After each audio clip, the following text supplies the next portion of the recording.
style, okay? At any point, you can raise your hand, stop me, and ask questions, okay? That's what this is for. So let's go back, way back.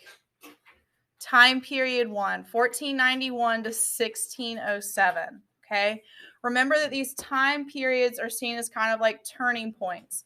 So there's a reason why they picked 1491. Why 1491? What does that make you study? Yeah, pre-Columbian America. So really kind of understanding what was life like for Native Americans before European contact. And then 1607 is a turning point in American history. Which colony? Which was the first colony? Jamestown. See, look how smart y'all are. Oops. Okay, so first question to kind of think about, could you or can you think about or do you know the similarities between North American Native groups, right? So whether or not you're a Pueblo in kind of like the Southwest, desert area, or you're an Iroquois in like upstate New York, or a Lakota in the Plains region, what do they all kind of have in common? What do you think? The answer's not up here. This is just me asking. How are they similar in culture? Remember? Maybe a little world history in there. Well, they use nature as like, so it's more spiritual versus like obviously like Christianity or Judaism or Islam. Absolutely. Nature is very, very important to them. Communal view, right? You do things as a community versus like ownership of land. That wasn't something that they really believed in. Now, why would it be important to understand that pre-Columbian Native American cultures did not believe in the ownership of land? Because when the English come and the Spanish come, do they believe in that? And they take it, right? And they fence it in and they fight over it. And so those are fundamental things that where Native American cultures and European, and even eventually when we get to like the United States of America, they are going to butt heads over how they view land differently. So if we fast forward to time period 6 and we look at the Sioux people, the Lakota Sioux, the Plains Indians, right? And they're fighting one last time against like things like assimilation. That's a continuity in American history. As more Europeans come, there's more conflict. It's mostly over land. It's going to end up with treaties and things like that. But how they fundamentally view land and the buffalo, right? Like the resources that the land gives you, all of that is seen as different. Where the railroad industrialists saw the buffalo as, a financial liability, and so they slaughtered them, right? Native Americans saw them as their livelihood. Like that's how they survived. And so you can see how that's going to create conflict over the course of American history. So that's why I like to talk about it here. Most of the time there's some type of question about the development and the cultivation of maize or corn. Why is it that you had large empires in South America and smaller kind of like villages, like about 300 people, kind of in North American Native American tribes, but you had thousands of people in like the Mayans and the Incans? It has to do with maize. If you have agriculture and a steady food source, your population is able to grow. Corn did not, they had corn in North America, but they weren't able to figure out the irrigation and like all of that to where they were able to grow their civilizations. Does that make sense? So there might be something with that, like the difference between North American, Native Americans, and like Central America. Okay. Most important thing you need to know from time period 1 is by far the Columbian exchange. This is the transfer of plants, animals, germs, right? So we know obviously that disease is going to wipe out. It's going to pretty much decimate Native American cultures and tribes and people. And then so it's the transfer between Europe and North America. A lot of kids get the Columbian exchange confused with like the Middle Passage and triangular trade. That's later. That's like after colonization. Okay. So Columbian exchange is strictly period 1. So when I was one of the AP readings, one of the essays was about mercantilism, and a lot of kids got triangular trade confused with the Columbian exchange. The Columbian exchange is very early. Okay, so like 1400s, 1500s. I would make sure that you understood how the discovery of the New World impacted Europeans. So remember that they're taking back plants and food, primarily potatoes in particular, tomatoes, beans, certain beans. All of those crops are good. They've got a lot of fiber. They got a lot of calories. So what's the effect that happens in Europe? They have more food, more calories, more nutrition. So what happens in the next like few generations is you have a population boom. When there's a population boom in Europe, it causes a lot of problems. And then what are they looking for? They're looking for new opportunities. And so a lot of those people that were create a lot of poverty because there was a population boom, it's going to, in the next, probably the next unit, it's going to cause a large migration, or not a large, but like an attempted migration back over because of that population boom. Does that make sense? The impact on the Americans is obviously smallpox and measles are going to kill a lot of indigenous peoples. You also have the introduction of guns and horses. Horses are going to be introduced by the Spanish, and it's going to force tribes like the Sioux, which we learned about in time period 6 again. I'm bringing them up.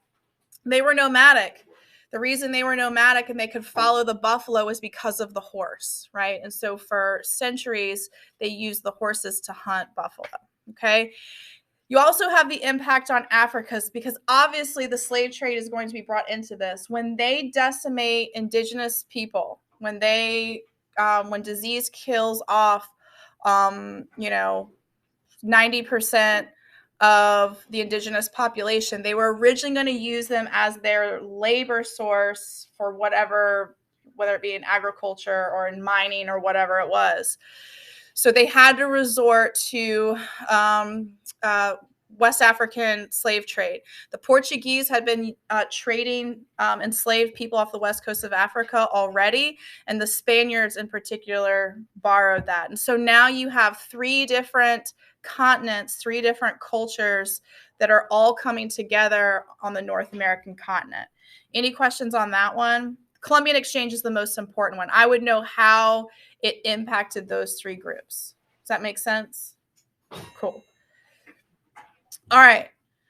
Africans and natives sought to preserve their independence from Europeans. That is very important. They're not just like saying like, oh, woe is me. Okay, whatever you say. Make sure that you kind of do understand that there was resistance. There was the Pueblo Revolt in like New Mexico area against the Spaniards. Obviously, we know that Africans are gonna, they throw themselves over boats if they have the opportunity. They try to run away constantly. So that's something that's very important. And again, you can connect all of that back to the Indian Wars through time period 6. You have the Underground Railroad in time period 5.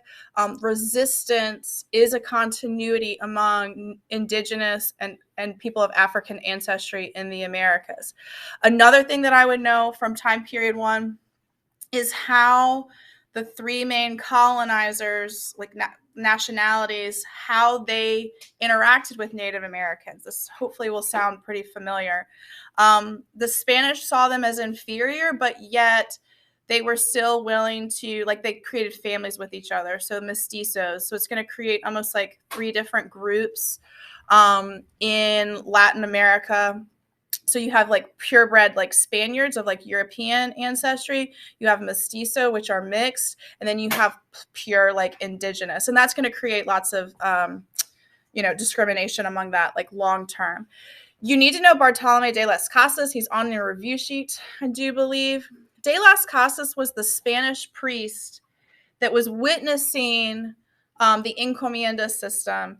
And basically he said, this is not what our doctrine teaches us, right? We complain about how, being labeled as like barbarians or whatever. And that's what we're doing to these people.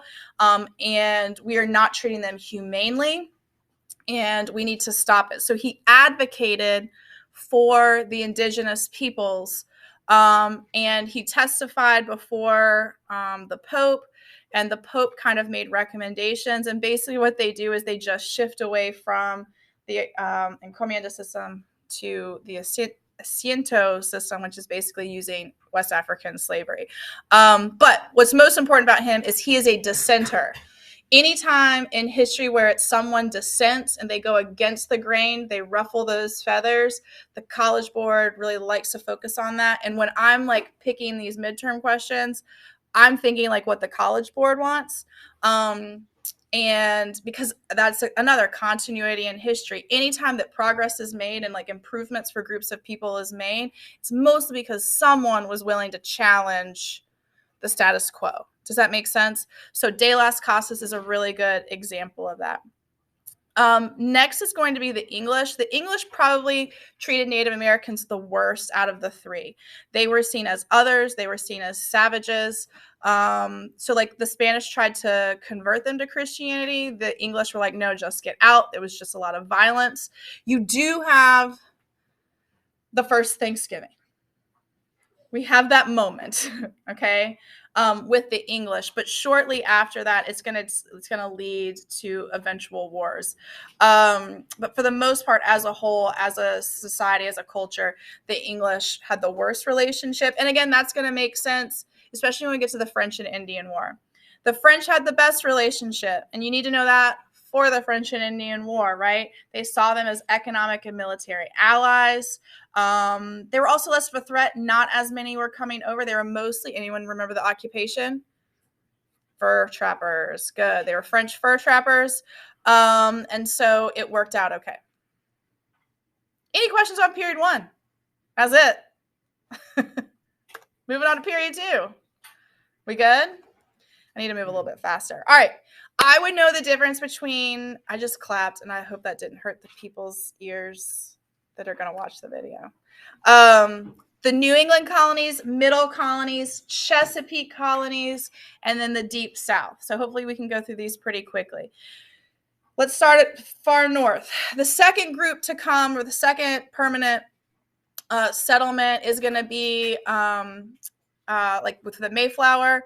It's going to be Plymouth. It was in 1620. Puritans are coming here not for religious freedom, but they were escaping religious persecution. So remember that if you didn't have their same faith, they kind of kicked you out.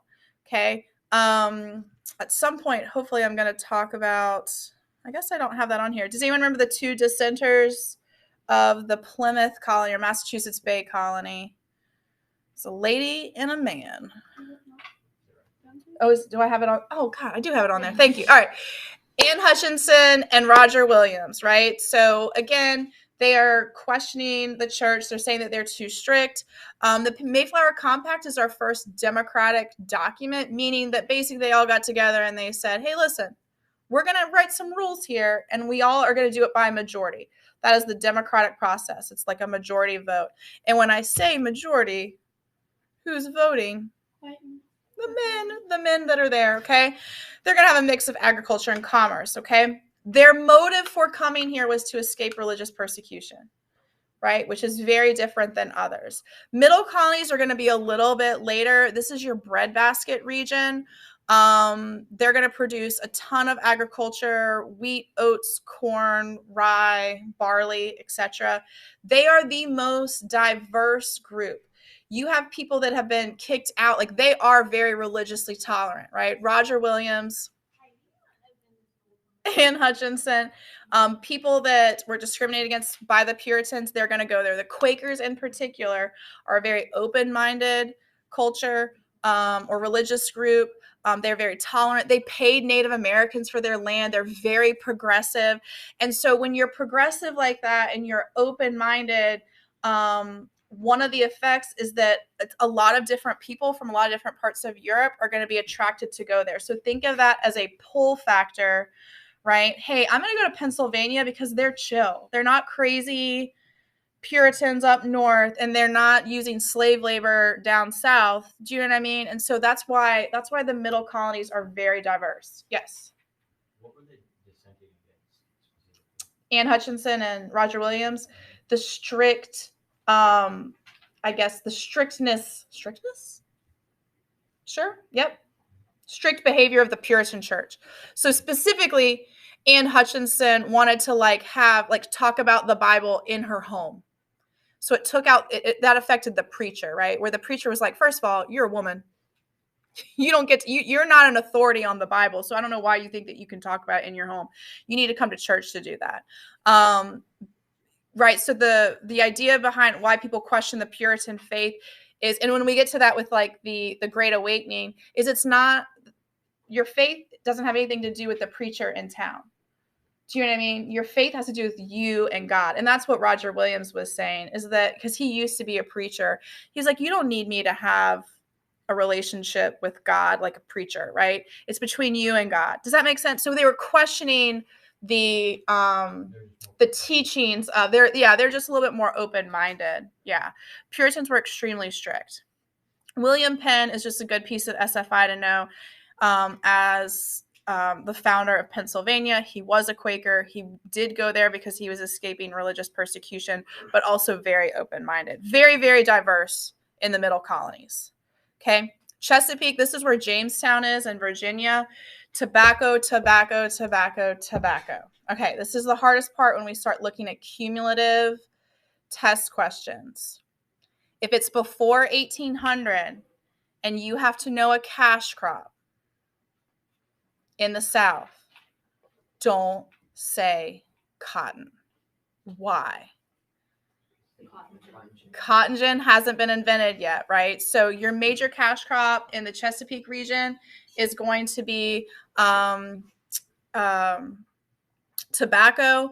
As you move further into the southern colonies, it's going to be like rice and indigo.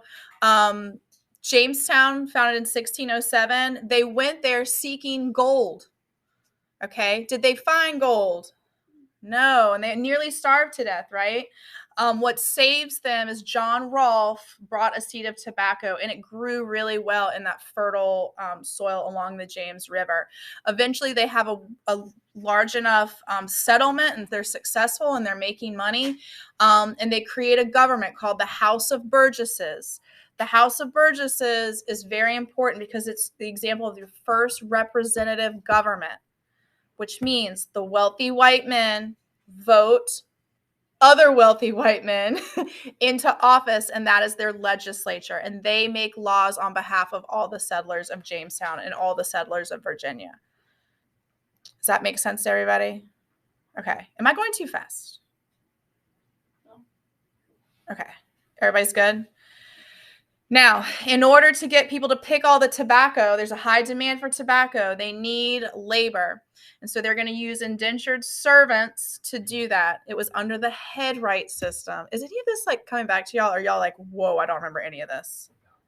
You got all of it? Does any of it sound familiar at all? Kind of, sort of? Okay. Headright system was, hey, if I'm a wealthy person, and I pay for 10 people's passage over. They're poor. They can't afford it. They are an indentured servant to me. Okay. They sign a contract. They work for me pretty much like enslaved people for anywhere from like 4 to 7 years, depending on the contract. But at the end of those 7 years, if you survive, remember how difficult it was to survive? You had Native American attacks. You had malaria, like in disease, cholera, or dysentery. If you survive, you're free and you can go have your own American dream, something you wouldn't have had an opportunity to do back in England or Scotland or Ireland. Okay. But for every person, if I bring 10 people over, I get 50 acres of land per person. So I have now created what? I don't just have a tobacco farm. I've got a tobacco plantation, and that's going to create the plantation system. Now, eventually, probably by the mid 1620s, 1630s, people start to realize, remember we read that letter where it was the kid writing back home being like, oh, it's horrible. Please buy out my contract. Does y'all remember that? The kid, it was like probably like the first week of school. He was writing a letter home and he's like, it's horrible here. I don't have any food. Like people are dying. Somebody beat me up, stole my coat. Do you remember that? No one?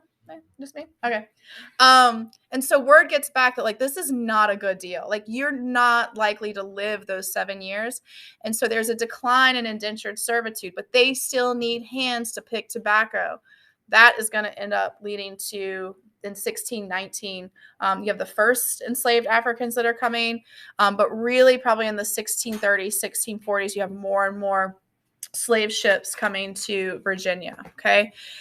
A really important thing to know is Bacon's Rebellion, 100 years before the start of like the Revolutionary War, the Declaration of Independence. Nathaniel Bacon was a former indentured servant. Okay. He was complaining, I don't know if you remember this, about Native Americans, Native American attacks. And he was really a complaint to the government. You're not taking care of us. We pay our taxes. We are Virginians. We have requested that we have some security out here to help with the Native Americans that are attacking our settlement in the frontier, and you're not doing it.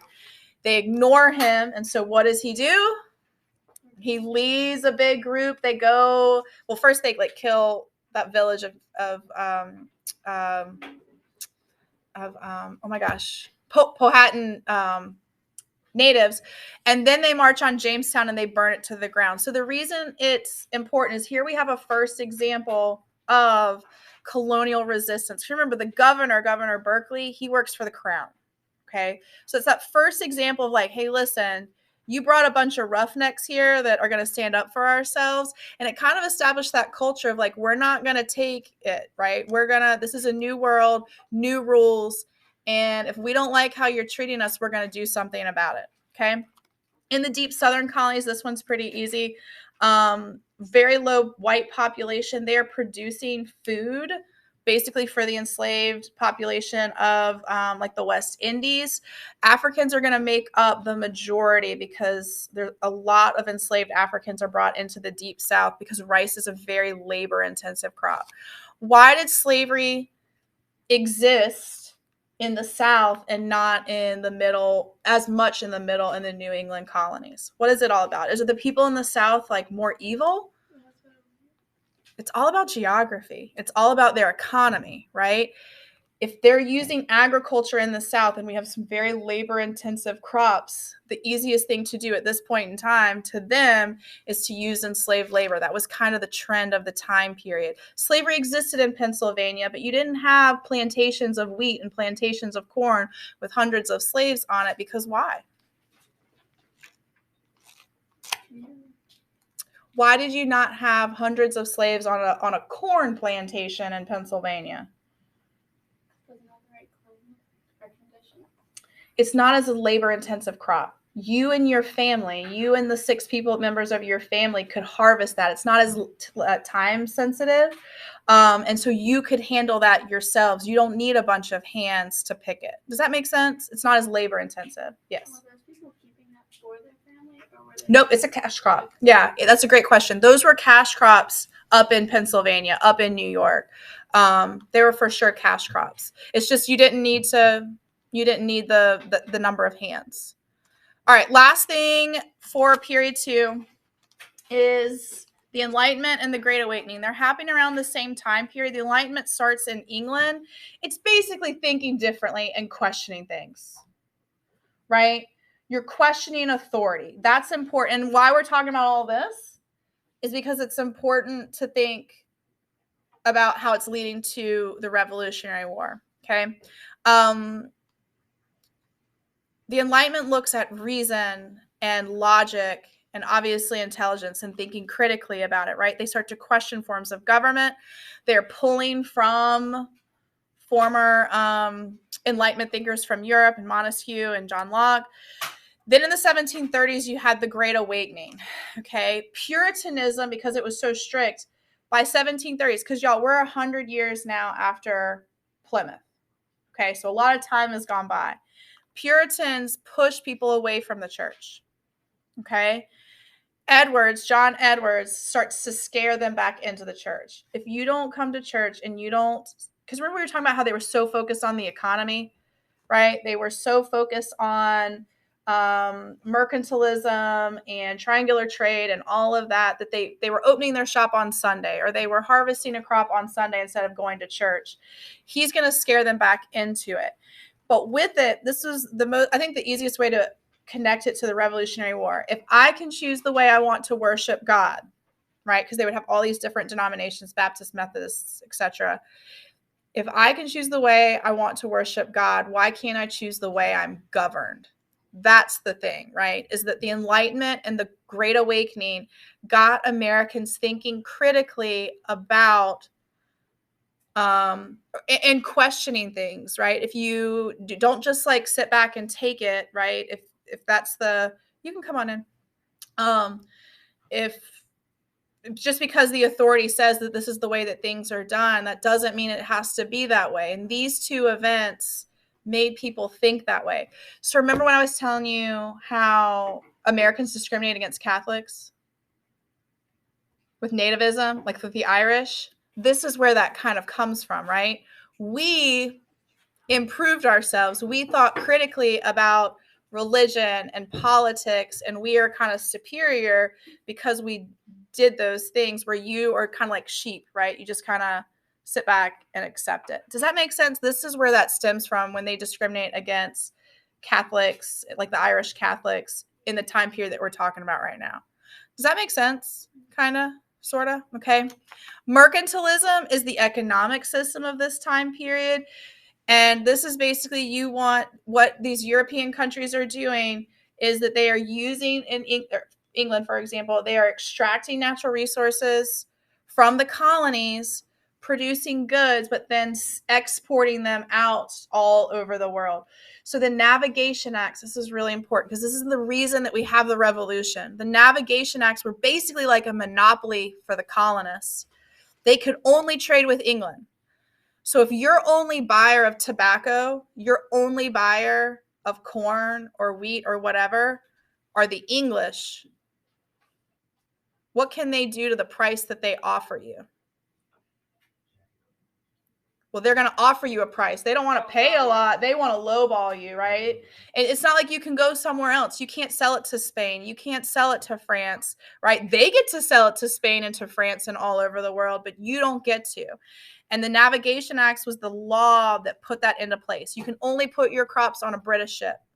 You're going to pay customs fees, right? And taxes and things like that to the British. And that is why, that's how we're leading to the Revolutionary War. Any questions on period 2? Boom. Yes. So was the Great Awakening, was that him scaring people back into the church, like people thinking differently about it? Yes. Yeah. And it was basically like, hey, listen, we need to become better citizens. I mean, he was evangelical-ish. We've used that word before, where he was trying to convince people that if you don't find the church, if you don't find Jesus Christ, and if you don't live your life as a Christian, you're going to burn in hell. Yeah. Good. Okay. Period 3, 1754 to 1800. So we're going to start out. What just happened? That was anticlimactic.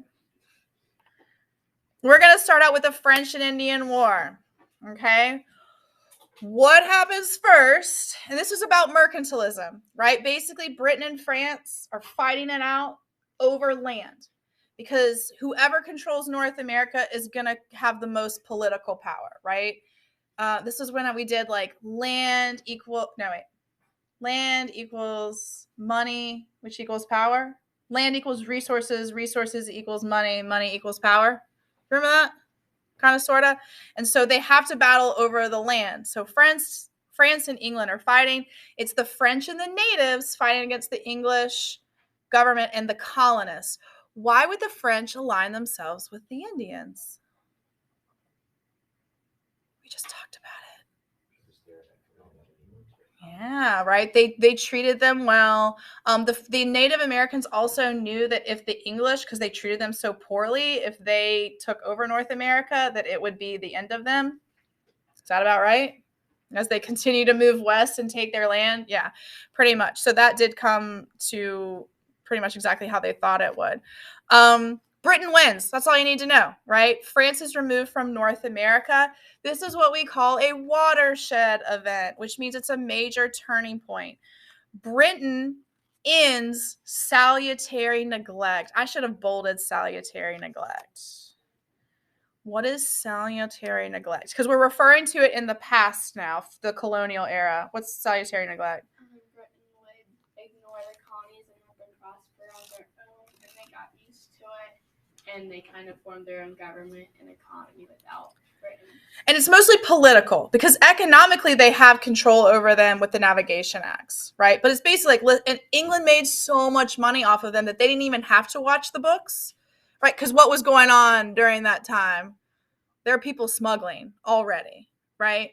But the biggest thing was the political freedom that the colonists had. So go back to the House of Burgesses, go back to all those colonial assemblies. They were not being taxed by England at all. They had they had colonial taxes, right, where the colony taxed them, or local taxes, but that's okay. Why is that okay? They have representation, right? They vote for their representatives. The representatives issue taxes. What's going to happen in time period 3 is they're going to start to pass things like the Stamp Act and the Sugar Act and the Townsend Acts, which in like really when you're looking at it, were they being taxed heavily? It wasn't about taxes, you guys. What was it about? Representation. It was the principle of it. Okay. Honestly, if Britain had just let them elect one member from each colony as like a part, like to Parliament, it probably we would probably still be part of Great Britain. Maybe, possibly. Those Southerners, you never know. Okay. But do you know what I mean? Like, it was about representation, and the taxes were kind of like, you know, the straw that broke the camel's back. Does that make sense? I would be able to kind of, well, this is kind of more like in preparation for the AP exam, but think about, can you think of 2 different taxes and like how it kind of like progressed, right? Sugar Act, Stamp Act, any of those. If you see one of those acts, you know that it was something that just like infuriated the colonists. Again, not because of the taxes itself, but because of the principle that they don't have representation. Okay. So in 1776, I think in January 1776, this guy by the name of Thomas Paine writes a pamphlet called Common Sense. And he just lays it all out. He was like, listen, we have a thriving economy, we have plenty of natural resources. We obviously know how to govern ourselves, right? Why do we need this tiny little island to oversee us? It's common sense. We should break away. We should talk of independence. No one had ever talked about that before. And even in those, because by this point, the First Continental Congress had kind of met. Remember at those Continental Congresses, no one was talking about independence. Everything that we talked about, it was about, let's try to fix the situation. Do you guys remember the olive branch petition? Right? It was about us trying to fix it and trying to improve, but it kept escalating and escalating. Most of that was on the king, which is why in July of 1776, the king had replied back, and this is after the Boston Tea Party. This is after the Intolerable Acts, right? The king basically declares the colonies in rebellion. Everyone is in rebellion. It's not just Massachusetts anymore. It's everyone, because they've met in this Continental Congress. And basically those leaders said, we don't have any other choice, right? And it was controversial, but they did declare independence with the Declaration of Independence. Thomas Jefferson wrote it. It's inspired by common sense. It's inspired by the Enlightenment. There's references to Locke in there. When you talk about the rights of people and inherent rights that we are given, that's very Enlightenment-y. I just made that up. And it's a list of grievances. I remember, so this is a good list of grievances. What's a grievance? Complaint. This is how you have done us wrong. This is how we have tried to improve it, and this is you are forcing us to break these ties. So think of it as like a breakup letter. I think that's the best way, right? It's a breakup text. Don't do that, by the way. Sorry if that was triggery. Apologize. But it's basically a breakup letter. Okay. So you have the American Revolution. I'm not going to talk about battles or anything like that. We're going to win. Yay, USA, USA. We won in spite of, because remember, this was a civil war as much as it was a revolutionary war. Loyalists, right? Civil war, wasn't it? You didn't know if your neighbor was a patriot or a loyalist. Well, you might have known, but you could have not known, right? The fact that Great Britain's military and financial advantages that they had over us, the main reason that we won, one, we will talk about like George Washington's leadership, but the other one is the French support, right? The ideological commitment thing is you had people willing to fight and die for a cause that meant a lot to them. Would you have been a patriot? If you knew that you were going to lose, would you have been a patriot? Do you see what I'm saying? Like, this obviously meant a lot to them. Or they were just kind of crazy. Probably a little bit crazy. All those debtors and former indentured servants, maybe? Okay. So, turning points, I would know Saratoga because that's when the French decided to come in and help us. Are we good there? How am I doing on time? Not very good. Okay. I'm only on time period 3. We might have to, like, continue it on Tuesday. Is that a good idea? Okay. Are you doing a video of them? I'm videoing it right now. But yes, I'll video the other one too. Okay. These are on Canvas. Yes, these are on Canvas. Under period 6, I think, is where I put them. Okay. All right. Last thing I'll talk about is the Articles of Confederation. This slide. We'll do this slide. Actually, let me just finish period 3 because there's just one more after this, and then we'll be done. Okay. Articles of Confederation created a very weak centralized government. Why would our founders want a weak centralized government where the states have all the power and a federal government really doesn't exist? It's what they just left, right? They just left this tyrannical government, and they believed, right, based on their historical, like the context of the situation is like, hey, listen, our colonial legislatures have worked really well up until now. The problem is, especially for Washington, is you can't really win a war that way.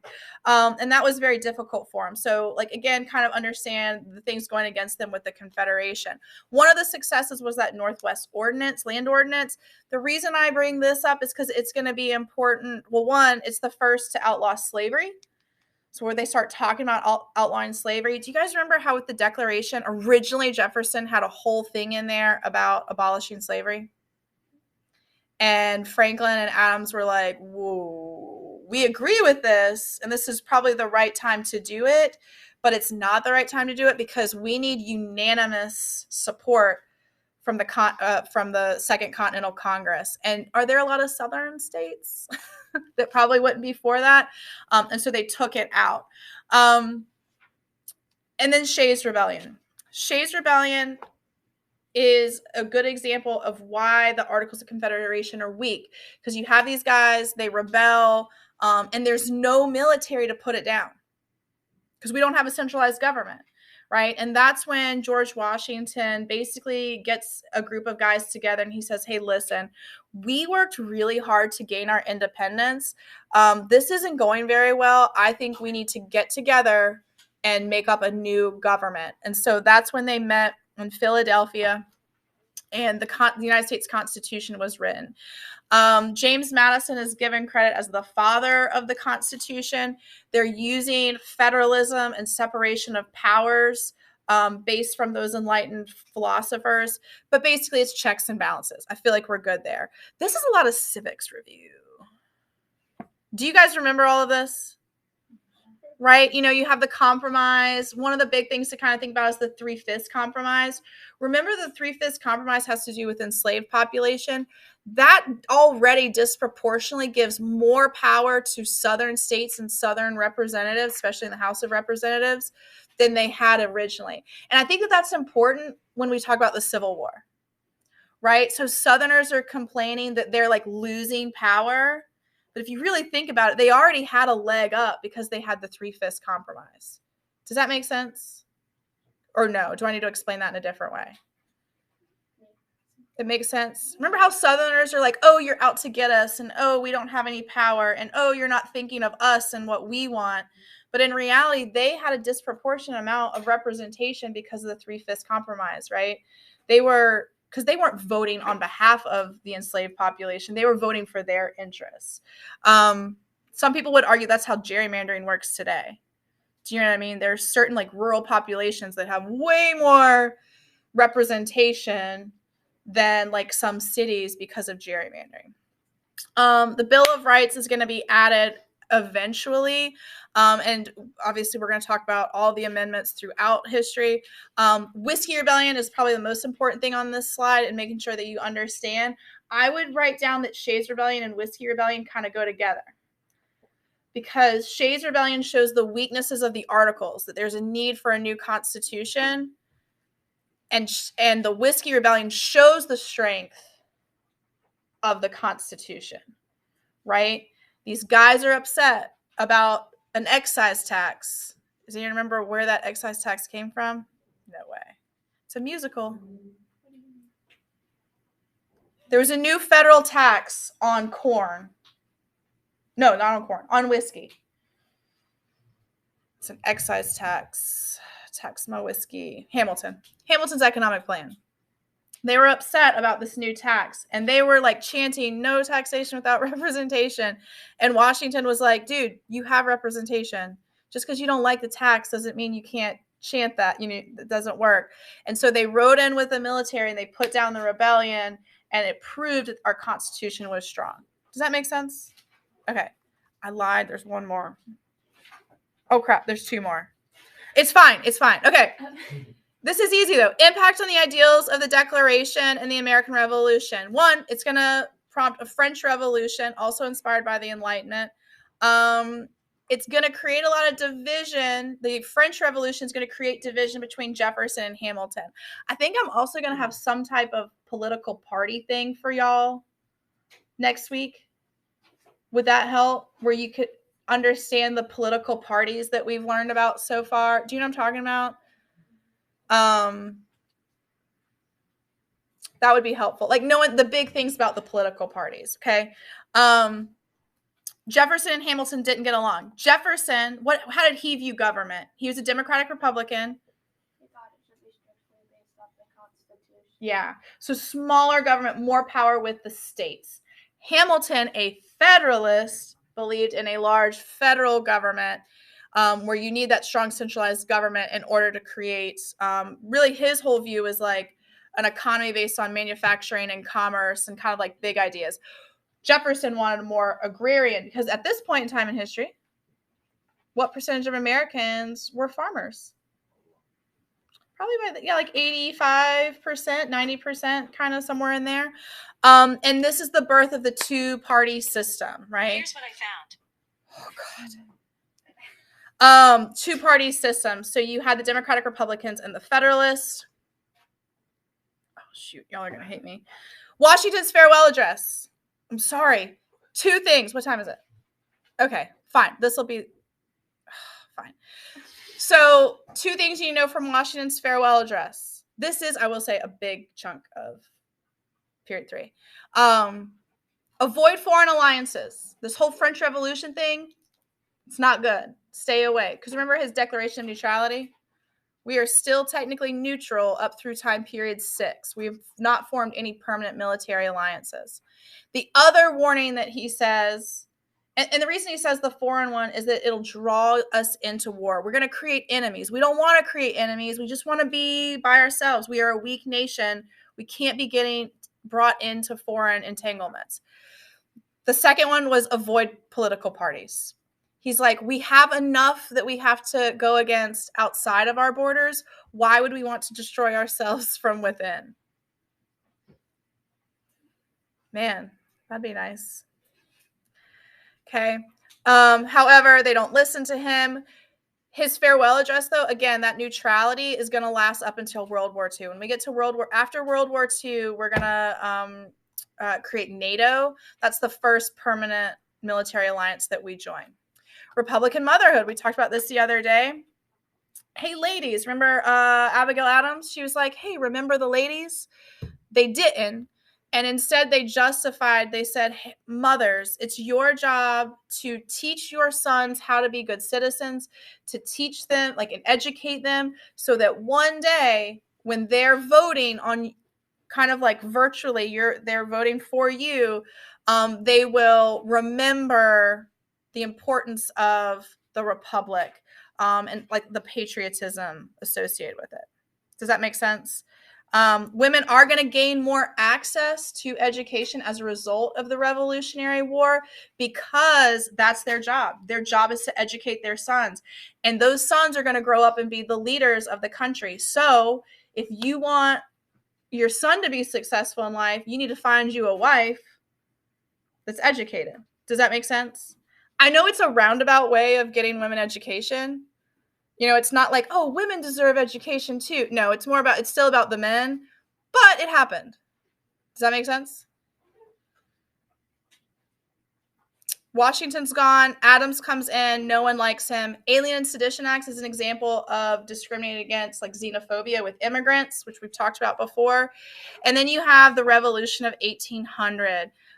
Because Adams was so unpopular, Jefferson, a Democratic Republican, a shift, because remember, it's a pendulum shift, is going to win in 1800. And again, seems like no big deal. First transition of power from one party to another in a peaceful way. And it's worked just fine for the first couple hundred years of our history up until, obviously, January 6, 2021. I guess I'm done for today, even though I'm not really done with period 3, but that's okay. So what I'll do is I'll finish it on the Tuesday review session. And I'll record that one too if you can't come. Does that sound good? Anyone have any questions for me? Yes, you're more than welcome to leave. Any questions? Is this beneficial? Okay. No. Okay.